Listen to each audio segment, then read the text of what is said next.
Assalamualaikum warahmatullahi wabarakatuh. Alhamdulillah rabbil alamin wassalatu wassalamu ala Rasulillah wa ala alihi wasahbihi ajmain. Pertama sekali saya nak ucapkan terima kasih kepada mereka yang telah beri sokongan pada sistem moden ni sejak daripada mula sampai hari ini, dan segala features dan pembangunan adalah hasil daripada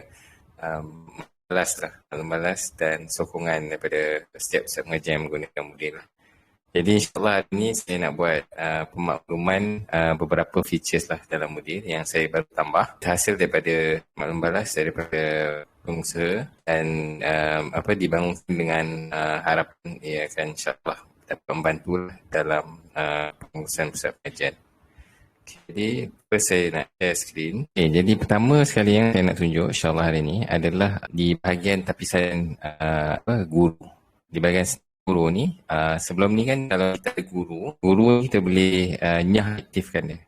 Maksudnya sekarang ni contohnya ada guru ni aktif dan tak mengajar dah, dan kita tak boleh login ke dalam sistem, kita boleh nyah aktifkan akaun dan dia tak boleh login lah ke dalam sistem. Okay. Jadi sebelum ni guru yang dinyah aktif dia masih akan ada dalam senarai lah, cuma pangkah nama dia. Okay, jadi bila kita tengok senarai tu dia agak sebut lah temu keluaran yang aktif dan tak aktif.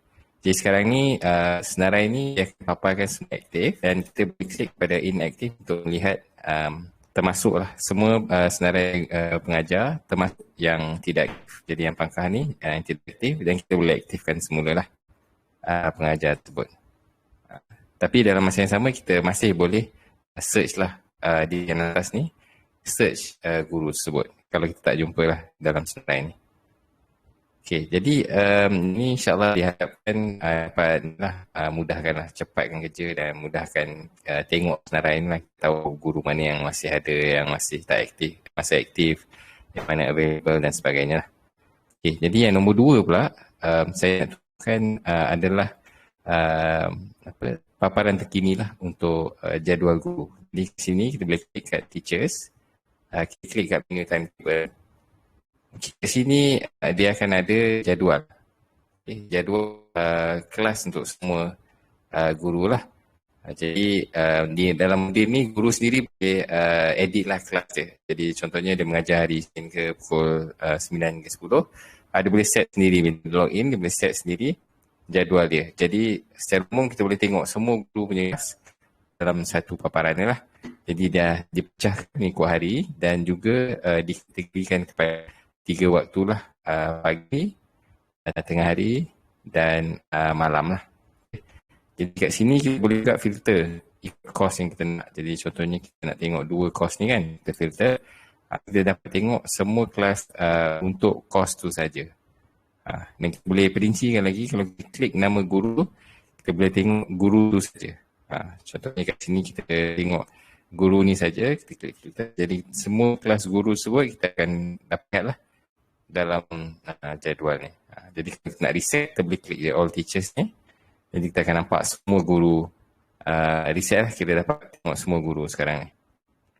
Okay, itu adalah paparan jadual guru lah. Jadi modul ni dibina, diimprovekan supaya untuk memudahkan lagi lah pusat pengajian semak guru mana yang free, waktu bila boleh slot belajar dan sebagainya lah. Okay, jadi itu adalah jadual lah, jadual guru, jadual pengajian guru. Yang saya nak tunjuk bahagian payments. Okay, sebelum ni banyak juga terima bahawa pusat pengajian diminta boleh tak export payment supaya dia boleh keluarkan senarai payment tu dan guna untuk pelaporan dia, untuk audit dan sebagainya lah. Jadi sebelum ni tak boleh, sebelum ni kita boleh tengok je senarai ni, kita boleh pilih bulan dan sebagainya kan. Jadi sekarang kita boleh klik pada butang export ni. Jadi bila kita klik butang export ni, kita boleh tengok lah semua transaction yang berlaku pada bulan tu. Kemudian kita boleh klik download untuk download Excel tersebut. Jadi Excel ni kita boleh ambil, kita buat untuk audit dan sebagainya lah. Jadi ni raw data untuk kutipan pada bulan tertentu. Jadi katalah kita nak tengok bulan lain, kita boleh klik pada kata contohnya April. Lepas tu kita klik export, lepas tu kita klik download. Jadi kita boleh download lah macam semua transaksi yang transaksi kutipan pada bulan tersebut. Jadi kat sini kita boleh tengok kutipan tu untuk apa, siapa yang buat kutipan tu, siapa yang bayaran tu, dan kos mana, dan amount lah. Dan amount. Itu adalah untuk audit dan pelaporan lah. Itu untuk export payment. Okay. Nombor 4 pula saya nak tunjuk di bahagian reports. Yang ini kita baru tambah lah. Di bahagian teaching hours, jam pengajaran guru. Kat sini kita boleh tengok sebelum ni tak ada study lah, tak ada rumusan untuk bulan tersebut. Jadi sekarang kita boleh tengok bulan Jun berapa sesi, berapa jam kelas dah berjalan dan berapa jumlah allowance yang perlu dibayar kat sini. Kat atas ni kita boleh tengok lah. Dan kita boleh tengok contohnya kita nak tengok Mei, klik Mei, dia akan terus paparkan secara umum. Sini. Okay, lagi satu saya nak sebut adalah beza download dengan payroll ni. Okay, download ni adalah untuk kita download data ni semua ni. Data ni kita download dalam bentuk Excel lah. Okay, beza dia adalah kalau kita klik payroll, dia akan buat rumusan untuk semua guru. Dia akan sertakan nombor account, bank mana, berapa amount yang kita perlu bayar dalam satu file dan kita boleh download dalam bentuk Excel. Yang tadi tu, kalau kita download, kita tak dapat format sendiri, kita tak dapat nombor account dan bank. Tapi kalau kita klik kat payroll, kita boleh tengok rumusan guru nombor account, bank apa dan juga amount keseluruhan yang perlu dibayar ke guru. Itu adalah beza download payroll. Okay, itu adalah rumusan untuk teaching hours. Jadi ini untuk mudahkan kita tengok sekali bas berapa amount total pada bulan tu yang kita allowance, berapa jam kelas dah berjalan dan sebagainya lah. Okay. Kemudian nombor 5, yang ini pun agak baru, saya pun excited nak maklumkan lah. Di bahagian cost, okay, kita boleh, ini bagi untuk cost individu lah. Jadi saya akan pilih satu cost individu. Okay, kita boleh dekat cost individu ni sekarang ni, jadual untuk yang boleh dipilih oleh pelajar. Okay, jadi kita boleh klik kat schedule ni. Kita boleh pilih bila pelajar boleh pilih. Maksudnya bila pelajar nak mendaftar nanti, dia boleh pilih daripada hari Isnin, Selasa, Rabu, Khamis, Jumaat, satu hari. Lepas tu dia boleh pilih waktu antara 8 pagi hingga 10 contohnya. Jadi kita boleh set lah berapa. Katalah last kelas pukul 11 contohnya. Pukul 11 masih ada kelas. Dan Sabtu hari ada start berapa pagi sampai 11 malam. Dia boleh pilih lah. Jadi dia, nanti insyaAllah saya akan tunjuk. Bila dia daftar nanti, dia boleh pilih hari apa dia nak, pukul berapa dia nak. Okay, jadi kita save ni. Okay, bila dah save, okay, saya akan tunjuk macam mana pelajar akan mendaftar. Jadi page untuk pelajar mendaftar ni pun telah diperbaiki dan dimudahkan lagi. Supaya pelajar tak keliru. Sebelum ni proses agak menirukan lah. Okay, jadi sekarang ni proses lebih mudah. Okay, ni contohlah borang ni. Kan tadi bila kita buka kat course tu, kita akan link kan. Link ni kita boleh share dengan pelajar. Jadi kita boleh letak dalam iklan-iklan Facebook kita. Kita boleh ni copy link dan kita letak lagi iklan kita. Jadi bila pelajar mendaftar, dia akan nampaklah kelas kita berapa amount semua. Okay, sekarang dia klik register je. Dia akan masukkan maklumat dia. Okay, jadi kat sini kita akan nampak. Okay.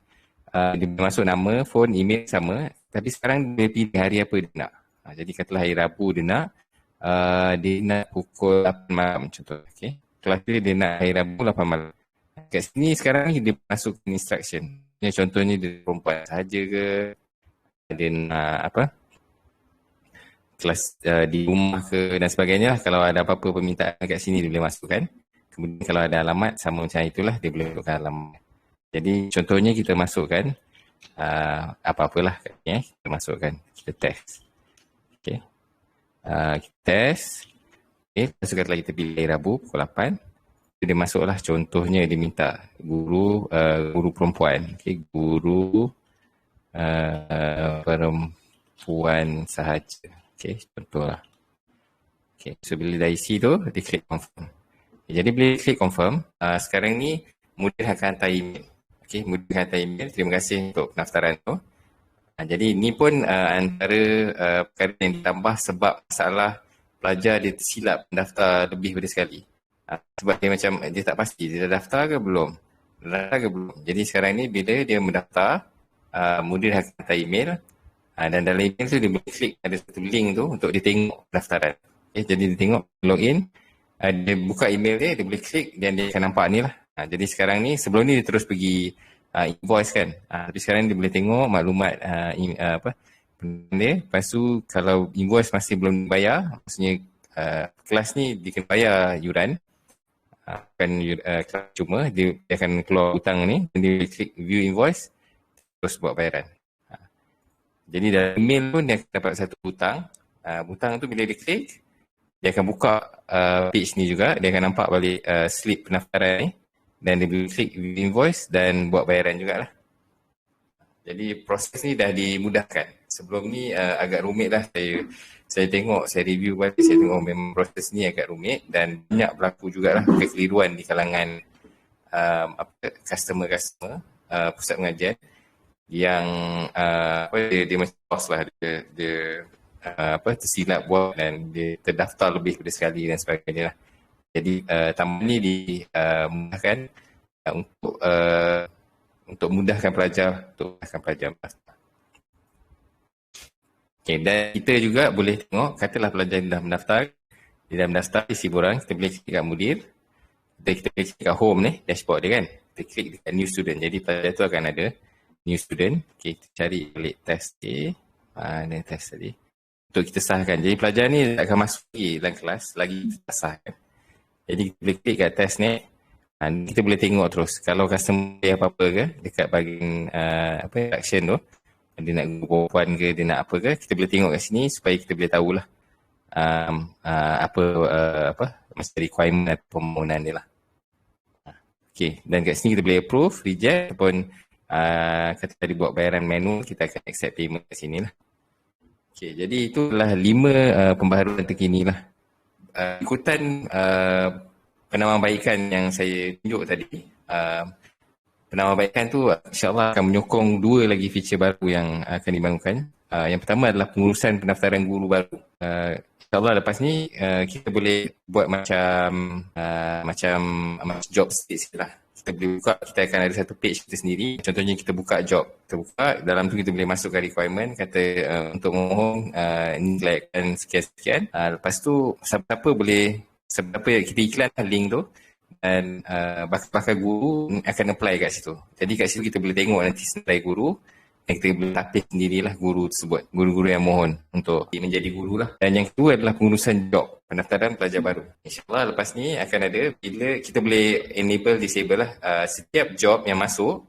Okay, setiap job yang masuk ke dalam dia ni, terutama sekali job kelas-kelas personal kan. Okay, job tu bila dia masuk dia akan jadi job dan dia akan terus diiklankan di kalangan guru kita. Jadi nanti guru bila dia login, dia akan dapat notification, dan bila dia login ke dalam mudir, dia nampaklah job-job yang available sekarang, mana open, dan dia akan nampaklah instruction macam contohnya dia nak guru perempuan dan sebagainya. Dia boleh apply job.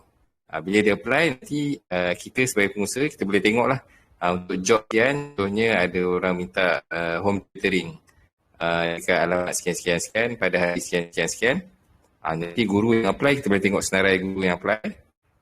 Lepas tu daripada situ kan, kalau dia ada dah rekod dalam mudir, kita boleh tengok berapa bintang dia, berapa bintang review dia dah dapat, kemudian review yang ibu apa bagi, customer bagi. Kemudian kita boleh tengok berapa jam dah mengajar dengan pusat pengajian kita, total berapa jam dia mengajar dan sebagainya. Dan kat situ kita boleh assign kepada kelas tersebut. Jadi sebelum ni mungkin proses dia, bila masuk job, kita kena tanya pelajar, okey, awak minat kelas hari apa, pukul berapa. Lepas tu pelajar tu akan beritahu, okey, kalau boleh hari sekian pada waktu sekian-sekian. Kemudian kita ambil maklumat tu, kita blast dalam guru WhatsApp kita, guru yang mengajar kan. Ataupun kita tengok balik seorang-seorang, tengok siapa yang available dan sebagainya. Lepas tu kita tanya guru, siapa yang berminat. Lepas tu kita kena tunggu guru beri feedback. Lepas tu guru kita pilih guru. Jadi insyaAllah akan datang, proses ni akan dimudahkan lah. Kita buka je job tu, okay? Kita buka je job tu, dan bila job tu masuk, dia otomatik war-warkan kepada guru-guru yang dah ada dalam Moodle, okay, dan guru-guru tu sendiri boleh apply. Dia sendiri tahulah kan jadual dia dan dia tahu kesesuaian dan sebagainya. Kita boleh terus tengok nanti senarai pemohon-pemohon dan kita boleh pilih dan assign terus pada job tu lah.